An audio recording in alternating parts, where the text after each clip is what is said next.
এটি বড় লোক মরুনাহান্তি সাহেব, গরিব মরুচନ୍ତି গরিব। মাইকিନା ରାଣ୍ଡ ହଉଛି। ଯବାନୀ ଝିଅ ପେଟର ଭୋକ ଭେଣ୍ଟେଇବା ପାଇଁ ଦେହ ବେପାରକୁ ଜୀବିକା କରୁଛି ଜୀବିକା। ପିଲାମାନେ ଅନାଥ ହେଇ ରାସ୍ତାରେ ଭିକ ମାଗୁଛନ୍ତି। ଏ ବାବୁ ମତେ ଭିକ ଦିଅ, ମା ମତେ ଭିକ ଦିଅ। ଦିଅନ୍ତୁ ଏସ୍ପି ସାହେବ, ଆଉ ଦି ଚାରିଟା ମଦ ବାଟକୁ ଲାଇସେନ୍ସ ଦେଇ ଦିଅନ୍ତୁ। ଶଳା ଆଇସ୍କ୍ରିମ ଫ୍ୟାକ୍ଟ୍ରି ବାଲା, ରଙ୍ଗୀନ ଖୋଳ ମିଠା ଝୋଳ, ଓଠରେ ଶୋଷ ରକ୍ତରେ ବିଷ।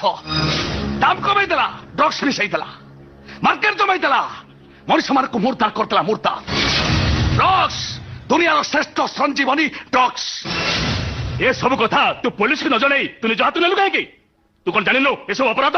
ଜାଣେ ଜାଣେ ଜାଣେ ଏସ୍ପି ସାହେବ, ଆଜିକା ପୋଲିସର ଖାକି ବର୍ଦ୍ଦି ତଳେ ଶାସନ କେତେ ଶୋଷଣ କେତେ ସେଇଟା ମୁଁ ଭଲ ଭାବରେ ଜାଣେ। ବଟି ଦିଅ ବଟି, ଭାଟି ଖୋଲ ଭାଟି, ପକେଟ କରନ୍ତ ସବୁ ଆରମ୍ଭ। ଆଇନକି ନିଜ ହାତକୁ ନେଇ ଆଜେବାଜେ କଥାବାର୍ତ୍ତା